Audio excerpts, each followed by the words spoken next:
வெளியூர் பயணமா? ரிசர்வேஷன் கிடைக்கலையா? படிக்கட்டு ஏறி இறங்க ரொம்ப சிரமமா இருக்கா? டிராப் டாக்ஸி புக் பண்ணுங்க. ஒரு வழி கட்டணம் மட்டுமே. டிராப் டாக்ஸி, எங்கும் எப்போதும். மேற்கு வங்கத்தில் சட்டவிரோதமாக நுழைந்த ஒவ்வொரு ஊடுருவல்காரரையும் பாஜக வெளியேற்றும் என்று மத்திய உள்துறை அமைச்சர் அமித் ஷா திட்டவட்டமாக தெரிவித்துள்ளார்.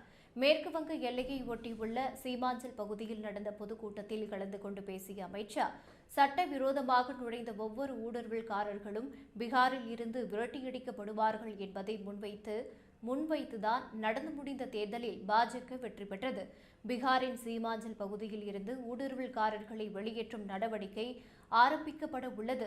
மேற்கு வங்கத்தில் நடக்கவுள்ள தேர்தலிலும் மிகப்பெரிய வெற்றி பெற்று பாஜக ஆட்சி அமைத்தவுடன் மாநிலத்தில் சட்டவிரோதமாக நுழைந்த ஒவ்வொரு ஊடுருவல்காரரையும் பாஜக வெளியேற்றும். ஊடுருவல்காரர்கள் வெளியேற்றப்படுவார்கள் என்று பாஜக தெரிவித்த போது அதை மிக கடுமையாக எதிர்த்து எதிர்க்கட்சிகள் பிரச்சாரம் செய்தனர்.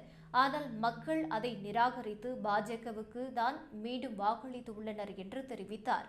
மேலும் பீகார், ஜார்க்கண்ட், மேற்கு வங்கம், அசாம் போன்ற மாநிலங்கள் ஊடுருவல்காரர்களால் மிக கடுமையாக பாதிக்கப்பட்டுள்ளன என்றும் இந்தியாவின் பாதுகாப்புக்கு மிகப்பெரிய அச்சுறுத்தலாக உருவெடுத்துள்ள ஊடுருவல்காரர்களை வெளியேற்றுவதில் நரேந்திர மோடி அரசு உறுதியுடன் உள்ளது என்று அமித் ஷா கூறினார்.